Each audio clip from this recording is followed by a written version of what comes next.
Test 2. You will hear a number of different recordings and you will have to answer questions on what you hear. There will be time for you to read the instructions and questions, and you will have a chance to check your work. All the recordings will be played once only. The test is in 4 sections. At the end of the test, you will be given 10 minutes to transfer your answers to an answer sheet. Now turn to Section 1.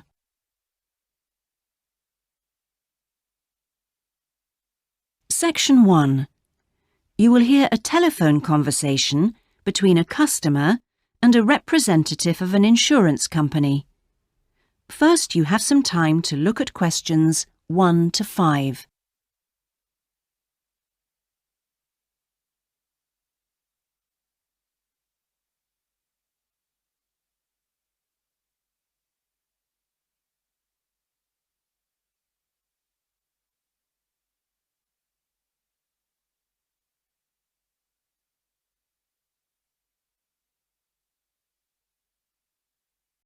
Now we shall begin.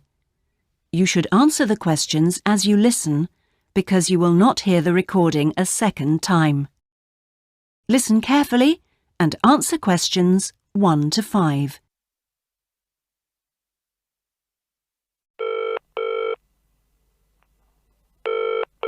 Hello?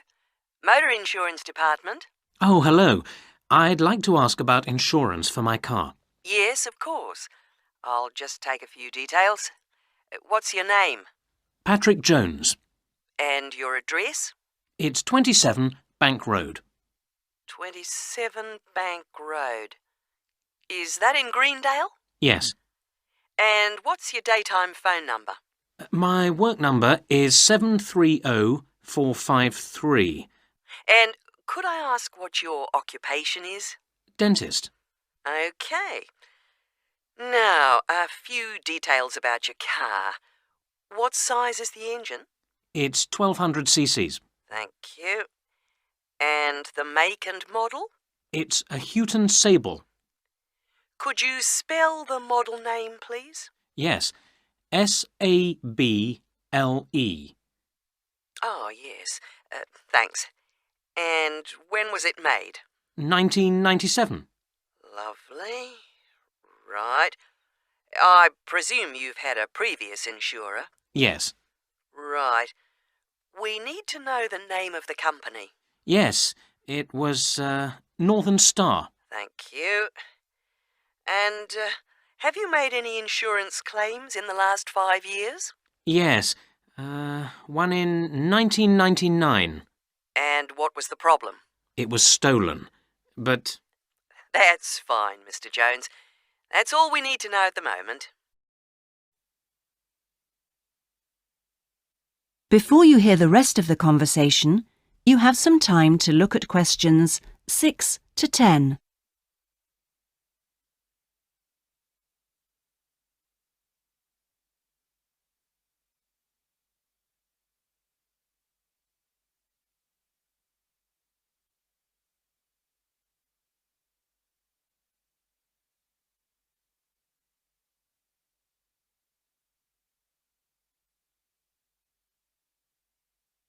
Now listen and answer questions 6 to 10.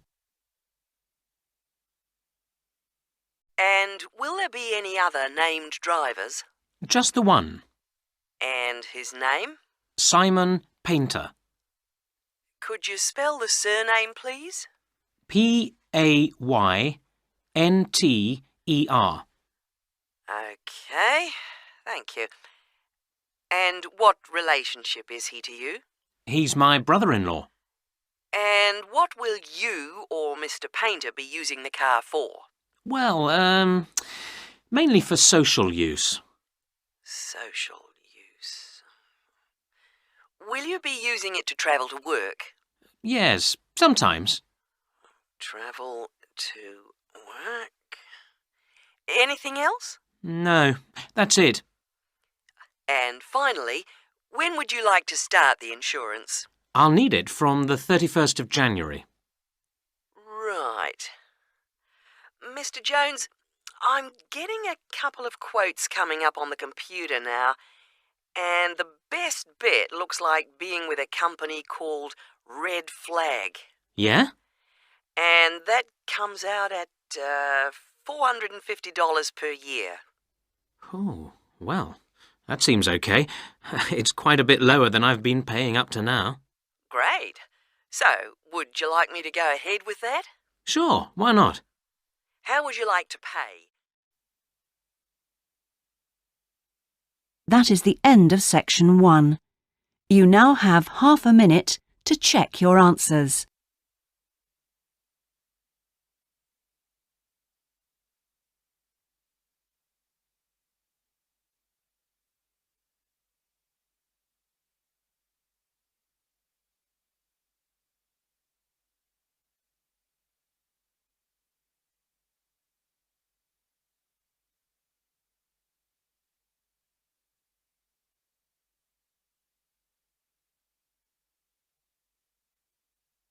Now turn to section 2.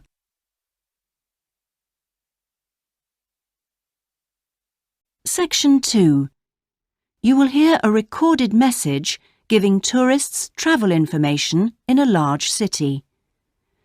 First, you have some time to look at questions 11 to 18.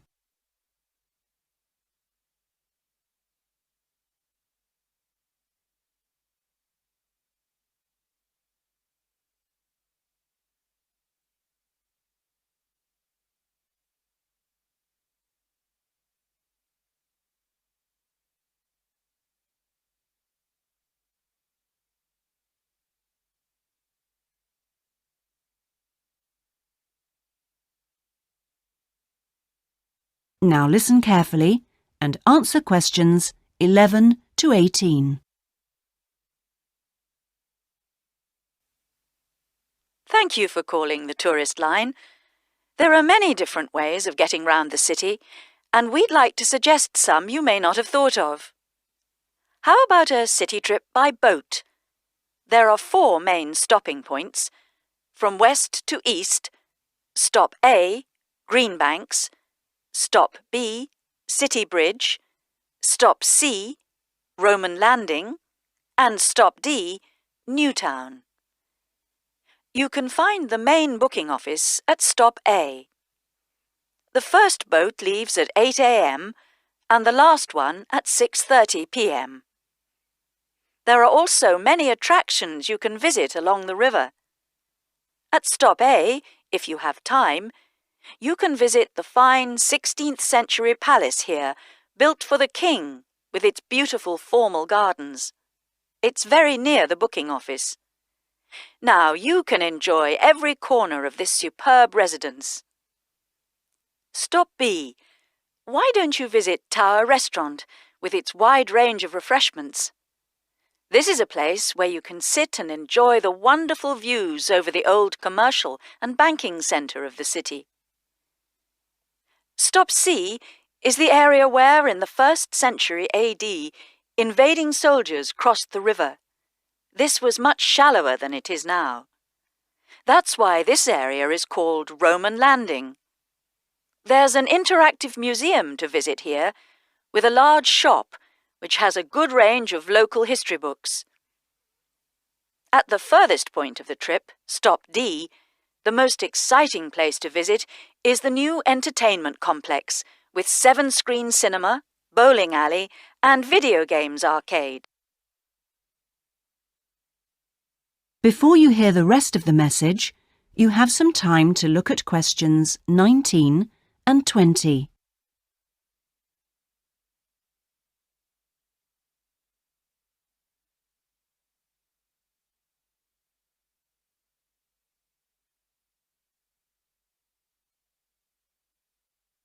Now listen and answer questions 19 and 20.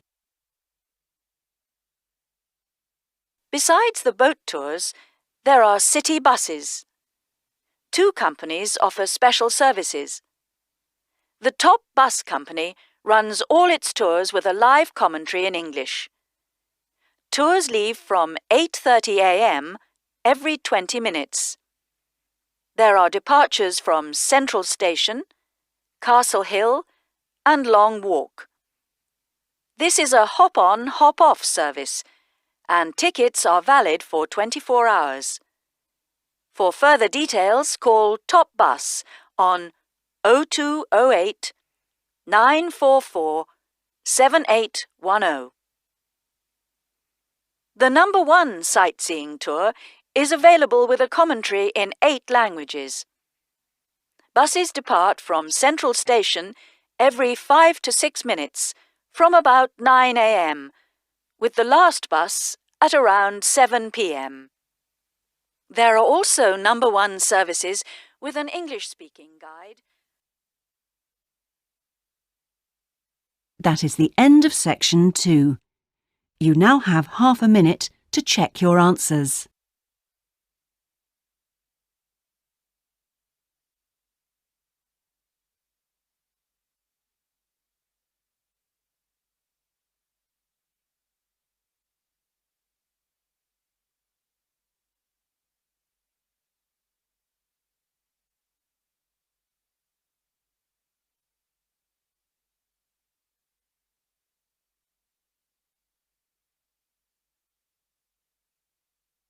Now turn to section 3.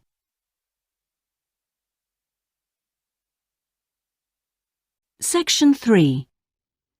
You will hear a seminar with Dr. Martin Merriweather of the Antarctic Centre in Christchurch, New Zealand. First, you have some time to look at questions 21 to 26.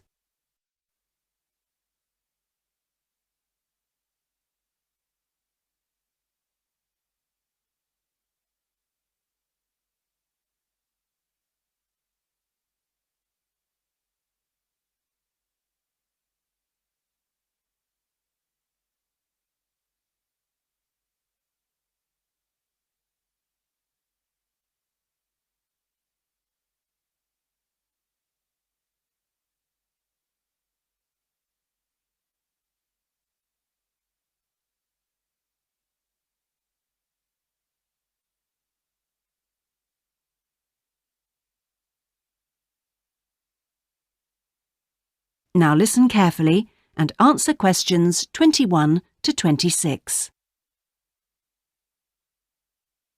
We're pleased to welcome Dr. Martin Merriweather of the Antarctic Centre in Christchurch, New Zealand, who has come along to talk to us today about the role of the centre and the Antarctic Treaty. Now, my first question is about the choice of location for the centre. Why Christchurch? Was it because of the climate? Well, actually, New Zealand is the second closest country to Antarctica, and Christchurch is often used on Antarctic expeditions. Right, so it's because of where we are, coupled with our historical role. So tell us, what is the main purpose of the centre? Oh, well, we have 2 complementary roles. One is as a scientific base for expeditions and research, and the other is as an information centre. Tell us something about the role as a scientific base. Well, we're able to provide information about what scientists should take with them to the South Pole. For example, the centre contains a clothing warehouse where expeditions are supplied with suitable clothing for the extreme conditions. I suppose you need a bit more than your normal winter coat. Yes, exactly. And then there's also the specialist library and mapping services. Right. And which countries are actually located at the centre? Well, the centre houses research programs for New Zealand, for the United States, as well as for Italy. There's even a US post office at the American Air Force Base here. Really? And what does the visitor centre offer? Well, since very few people will ever experience the Antarctic firsthand, the Visitors Centre aims to recreate the atmosphere of Antarctica. There's a mock campsite where you can see inside an Antarctic tent and imagine yourself sleeping there. And the centre also acts as a showcase for the unique international cooperation which exists in Antarctica today. What is it actually like at the South Pole?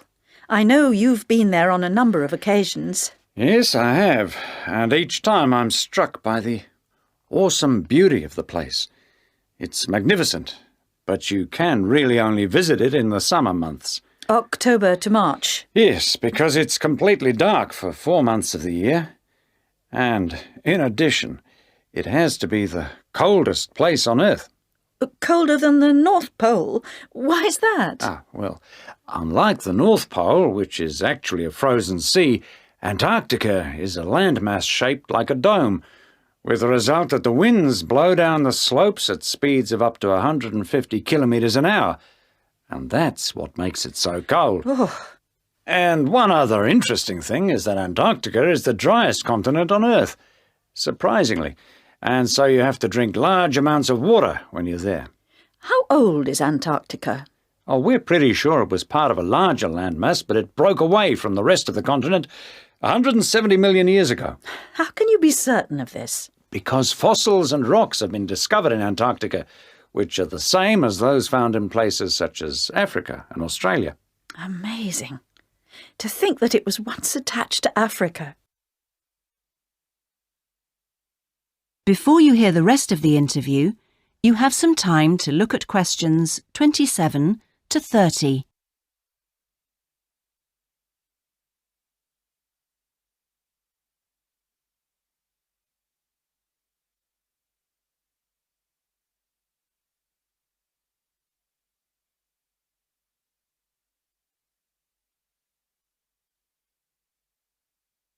Now listen and answer questions 27 to 30. Now, let's just have a look at the Antarctic Treaty. How far back does the idea of an international treaty go? Well, as far back as the 19th century, when 11 nations organised an international event. When was that exactly? In 1870, and it was called the Polar Research Meeting. And then, not long after that, they organised something called the First International Polar Year. And that took place when exactly?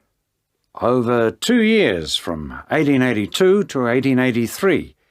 But it wasn't until the 1950s that the idea of an international treaty was proposed. And in 1959, the treaty was actually signed. What do you see as the main achievements of the treaty? Well, firstly, it means that the continent is reserved for peaceful use. That's Article 1, isn't it? Yes. That's important, since the territory belongs to everyone. Yes, but not as important as Article 5, which prohibits any nuclear explosions or waste disposal. Which is marvellous. Well, I'm afraid we're going to have to stop there because I'm afraid we've run out of time. Thanks for coming along today and telling us all about the centre and its work. That is the end of section 3. You now have half a minute to check your answers.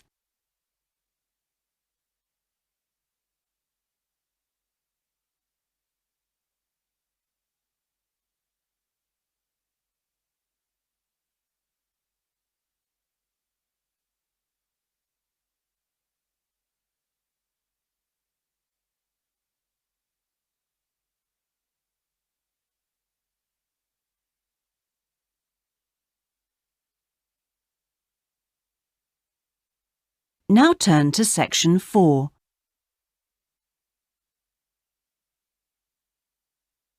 Section 4. You will hear a presentation given by a sports science student on her project on left and right-handedness in sport. First, you have some time to look at questions 31 to 40.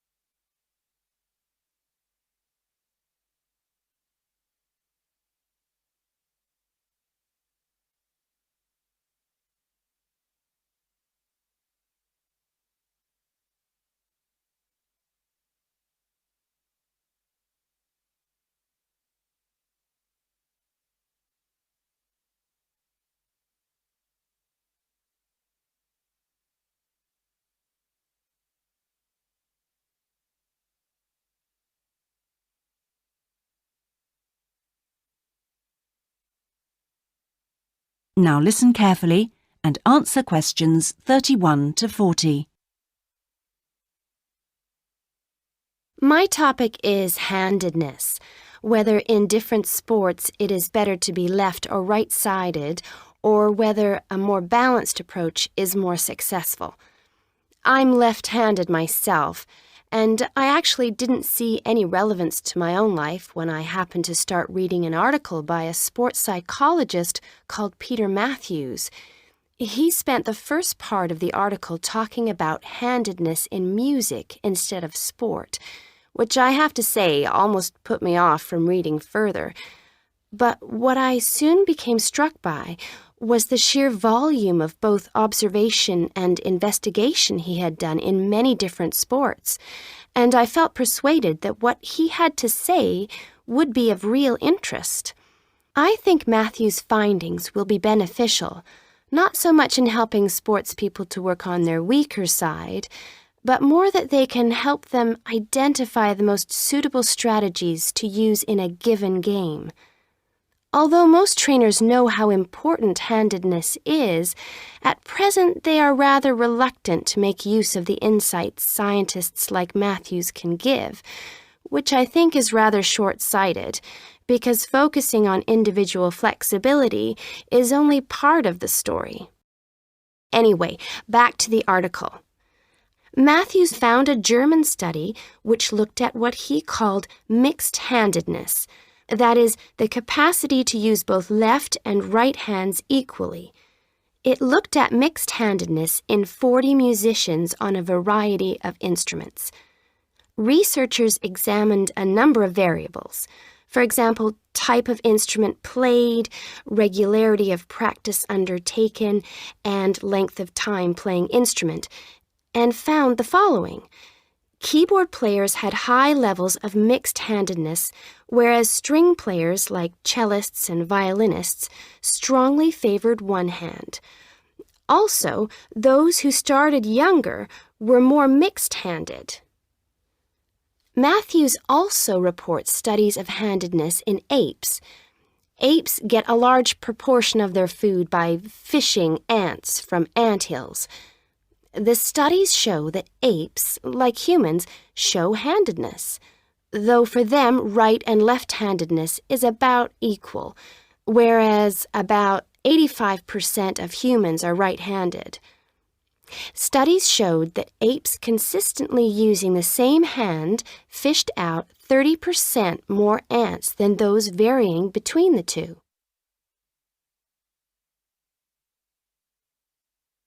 Matthews started researching several different sports and found different types of handedness in each.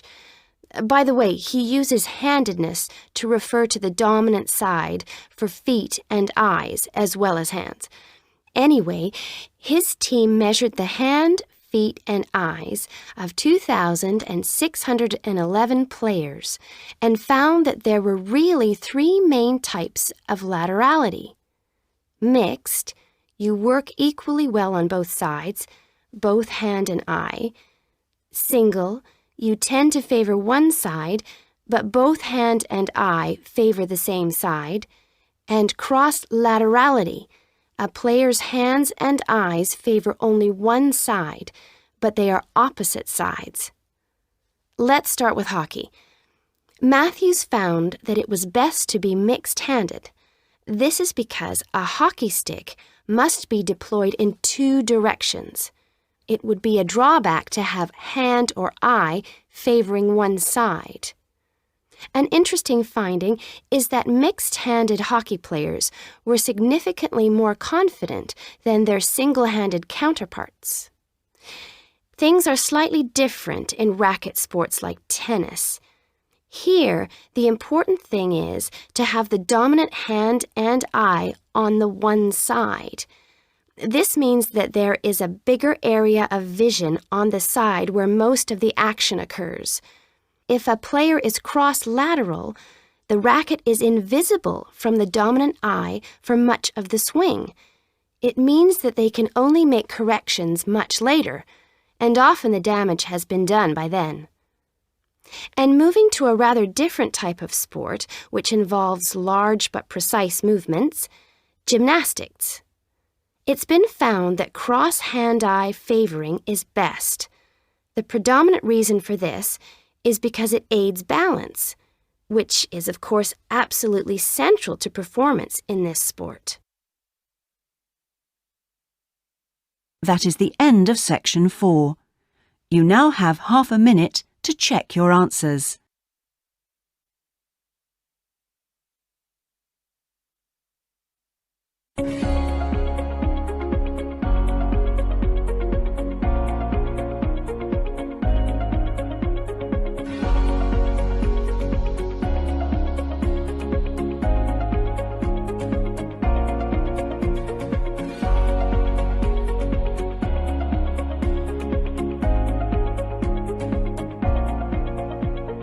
That is the end of the listening test. In the IELTS test, you would now have 10 minutes to transfer your answers to the listening answer sheet.